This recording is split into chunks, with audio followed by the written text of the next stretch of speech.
Welcome to WLF Fever Live. My name is Steve Mascord, and if you're watching on YouTube, don't forget to hit subscribe. I've got to say that at the beginning of every show. And if you're listening on the podcast, welcome back, and a big welcome to our next guest. I think he won't remember. I think I previously interviewed him about 2 decades apart, and we've waited another decade for the third interview. Jizzy Pearl, how are you, Jizzy? Well, let's hope it's not another decade. I don't know if I'll be alive. Well, yeah, we've both sort of been working on our hair off camera. I think we've got it right now. So yeah, I like the kid and play thing you have going.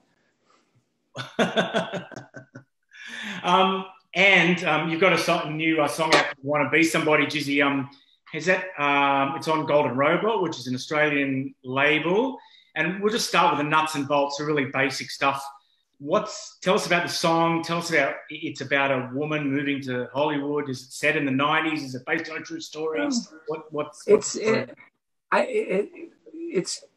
based on a true story in the sense that it's a cautionary tale of people coming to LA with the intention of, making the big time, and then they end up, taking their clothes off for money.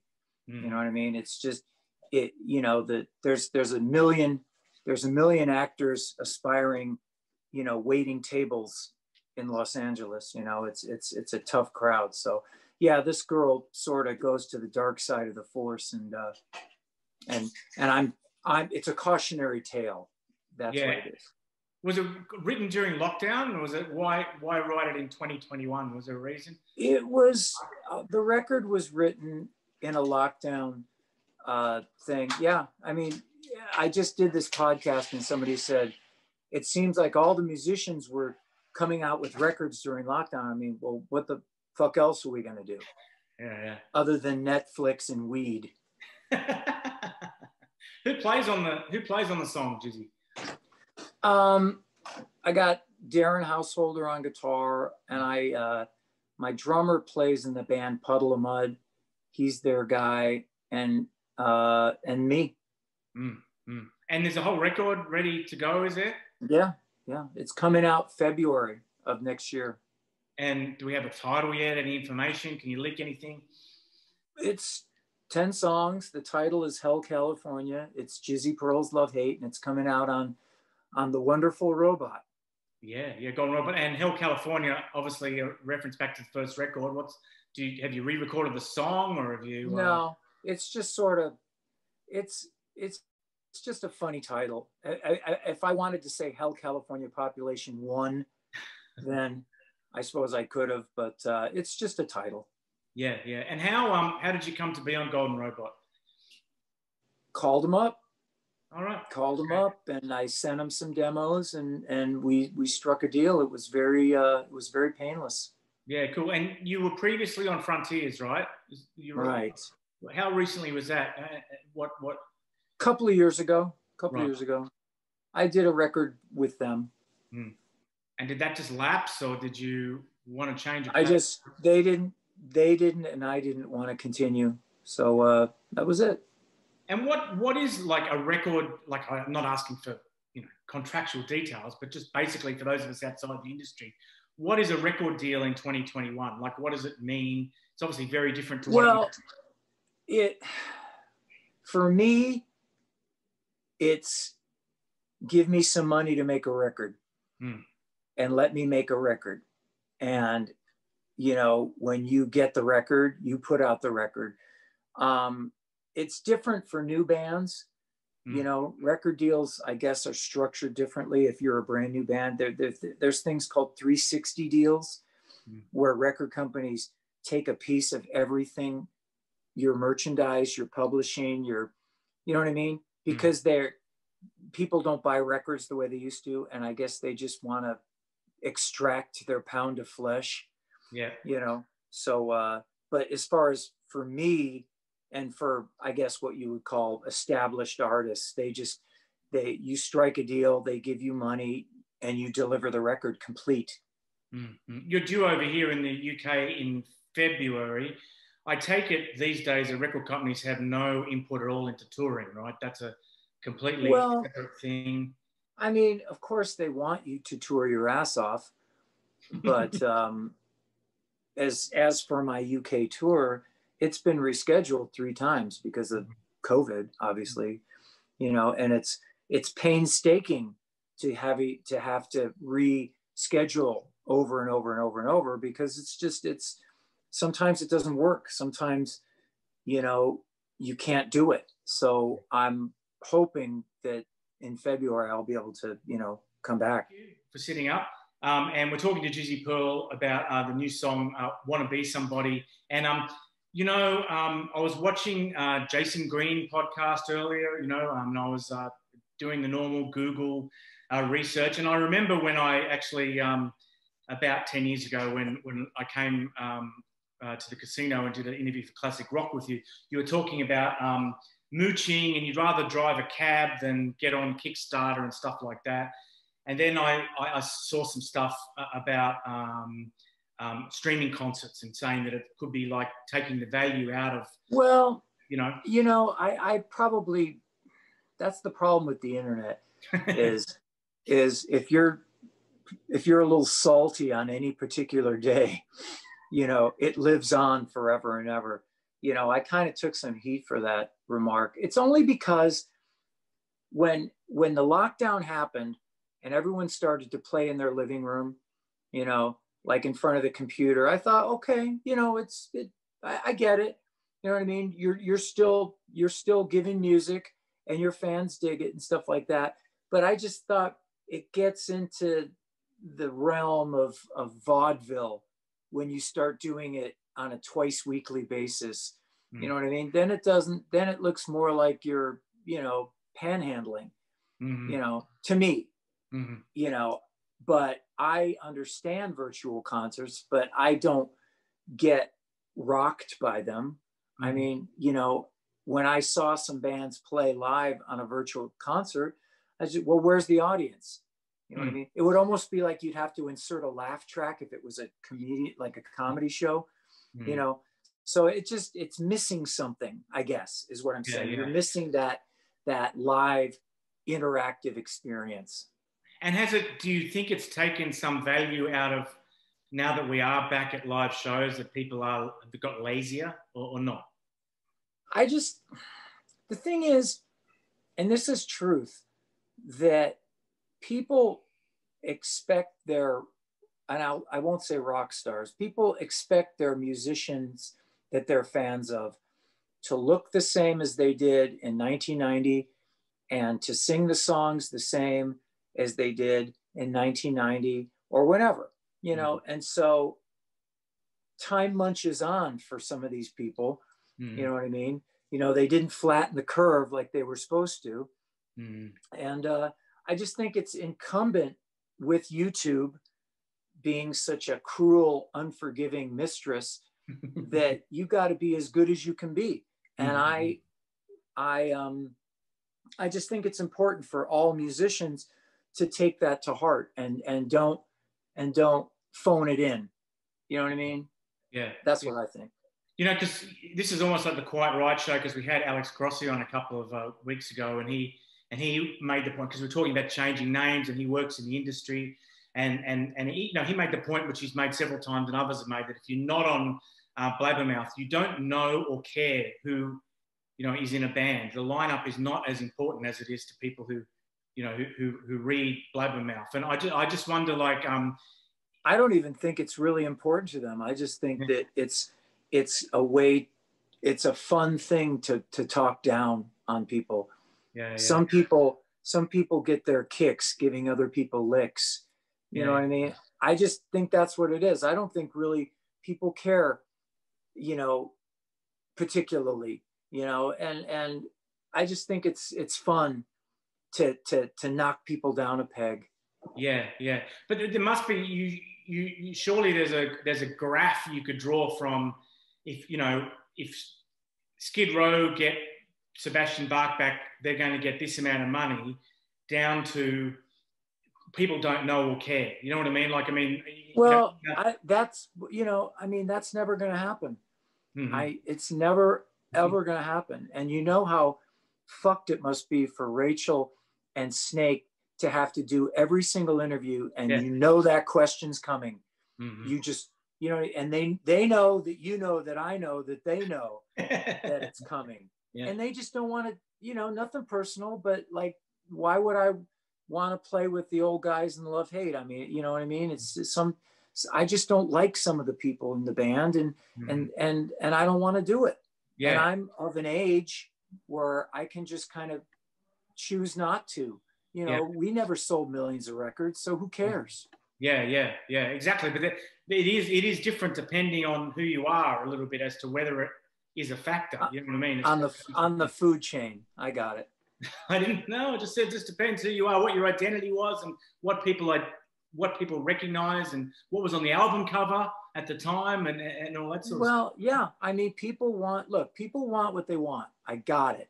Mm-hmm. You know, the Quiet Riot band is we just got Rudy Sarzo back. Yep. And that's a very big, you know, shot in the arm for the band, because obviously we lost Frankie, you know, last year. And so getting Rudy back, the guy that was in all the videos, the guy that was at the, you know, US Festival, it's a big shot in the arm for us. So, yeah, I get what you're saying, but, you know, I would like to see Pink Floyd reunite, but they're never gonna. Yeah. How did the Rudy Sarzo return play out? You know, how did it happen? Well, he and Frankie have been friends for 50 years. I mean, they played in bands when they were in high school, you know, so they've known each other forever and ever. And I think once the furor died down with Frankie dying and the tributes and stuff, and then it was sort of understood that Quiet Riot wanted to carry on, I think Rudy, once all the dust had settled, thought, well, you know what, I think I want to come back. You know what I mean? So it was initiated through him and through the management and stuff like that. And so, you know, it's just, he's in the Guess Who, you know, he's in that band, the Guess Who. So they have to play out their contractual commitment, and then he's going to start playing with us. Yeah. What do you see the sort of the future for Quiet Riot as far as, I don't know, like obviously there's a lot of affection in the marketplace towards the band and stuff. So do you see things taking quite an upswing, or what's the vibe like? You know, to me, things taking an upswing is me being able to work and not get locked down. That to me is success. You know, I've been touring this whole summer, and with Rudy, obviously interest has peaked, and we're going to do a new record. And, you know, I mean, all of the bands in my sort of genre aren't going to break the sound barrier. You know what I mean? We're not going to run a 3-minute mile. You know what I mean? It's just, the fans come to see the music, and there's a legacy, and they appreciate us, and we appreciate them, and that's kind of as good as it gets. Very confused. Jizzy, welcome back to the show. It's interesting that I was, again, looking at some other interviews you were doing, and and I'm actually just finishing a book at the moment. I've been staring at a screen all day, not reading, writing, and I noticed that you've re-released your books. What made you decide to do that? A couple of reasons. I've actually sold a lot of books to Australia. You know, the postage is a little grim, but I've sold a lot of books to Australia, which is awesome. Partly the lockdown, something to do. I'm writing a 4th book right now, and it's almost done. So partly, you know, sitting around, and partly because people have been asking me for years to do it. You know, the books were going for $200 each on eBay and Amazon. You know, they become collector's items, and I just thought, well, what the hell, you know what I mean? I'll spend some money and redo them, and they've been selling, you know, great, and so it's been going well. If I could ask you some geeky kind of self-publishing questions, but I mean, how How many did you get done? Was it a large amount or was it a small amount? Did you get it done in the US? Did you get it done overseas? I get it. I have it done in the US, but if you do your own self-publishing, it's quite expensive. I mean, I won't go into the dollar amount, but it's not cheap. You know what I mean? It was a lot cheaper when I put them out years ago. You know, maybe because we've deforested, the earth.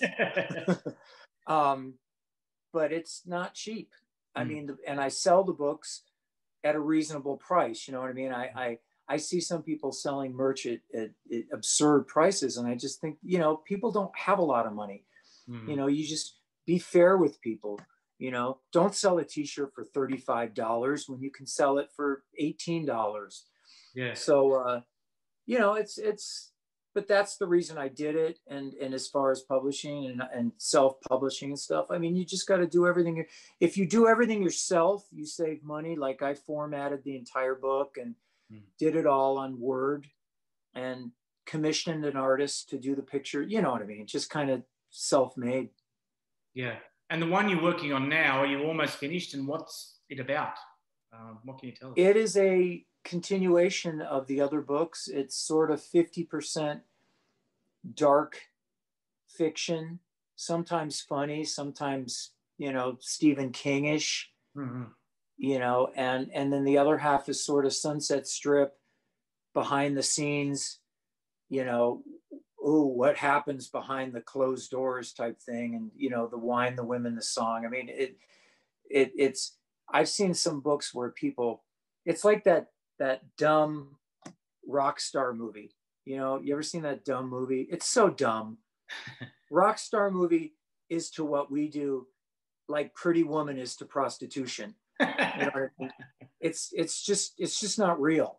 Yeah. It was written by a bunch of old fogies that thought, well, what would Keith Richards do, and stuff like that. It's just, the Sunset Strip was a very debaucherous time for guys like me and girls. Girls were just as carnivorous as men. You know what I mean? Everyone was out to score points, and it was a good time. But it was debaucherous, and me writing about it sometimes brings back those memories, and it's interesting reading.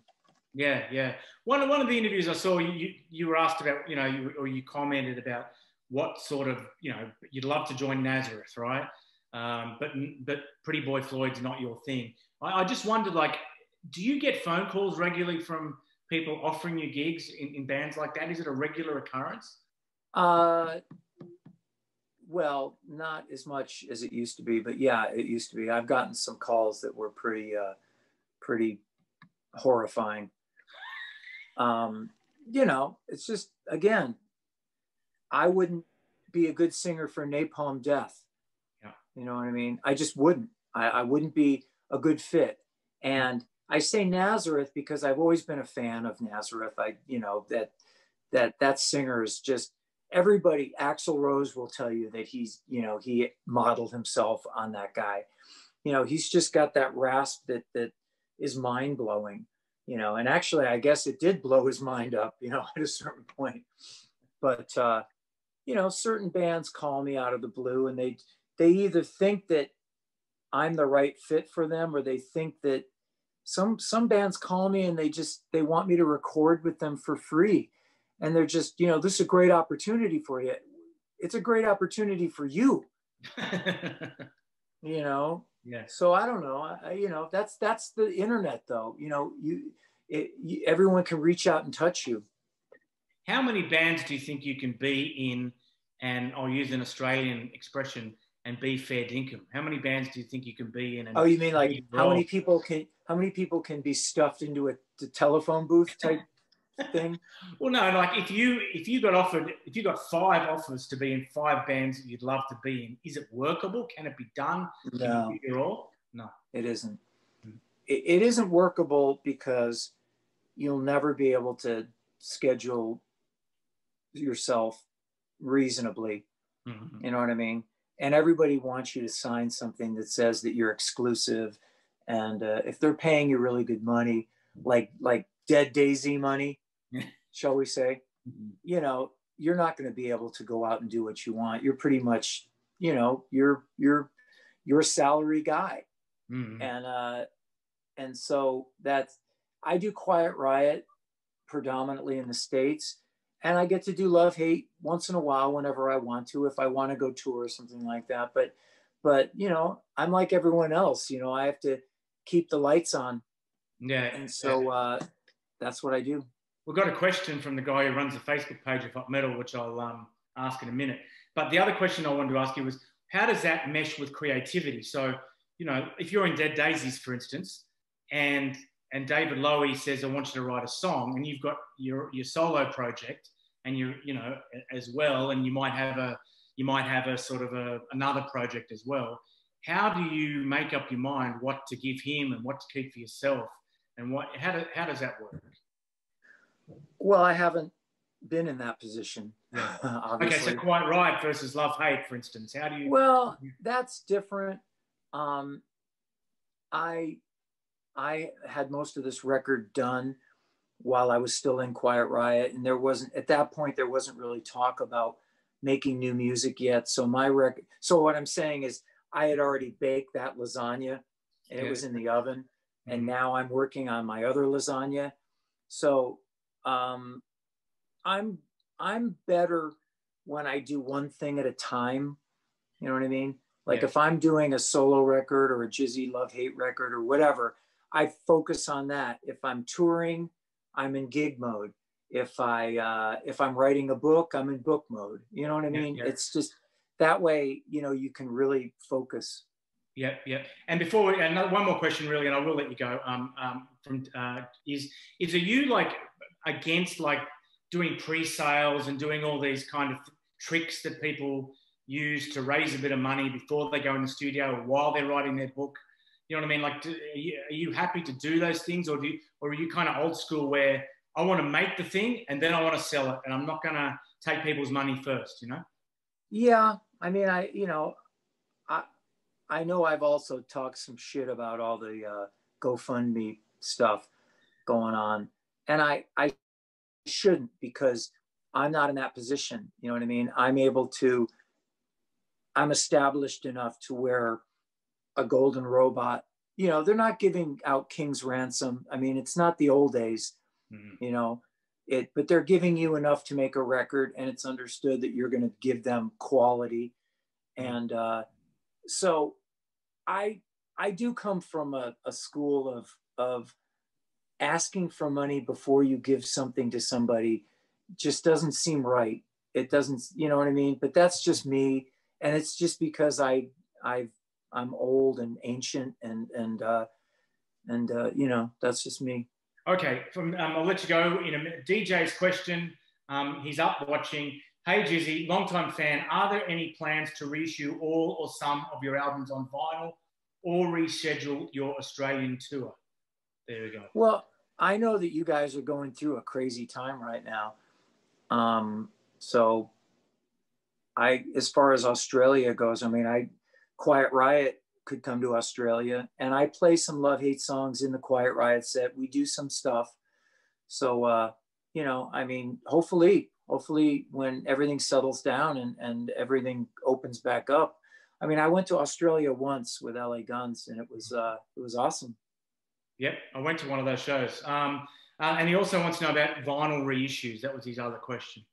You know, it's out of my hands. You mean like the old Blackout records and the waste? Yeah. I don't know. Honestly, I'm just a pawn in the great game of life. And what's more, when they do come out, you don't see any money for them anyway. Yeah, okay. Indeed. Let's have a final song, Jizzy. Thank you very much for your time. I really appreciate it. Play Blackout in the Red Room. Why not? And mate, if I could just get an ID, I can't remember if I've got one from last time. The podcast is called White Line Fever. Ready? Ready. Hey, this is Jizzy Pearl, and you're listening and watching White Line Fever. That was really easy, man. I hope we haven't run over time.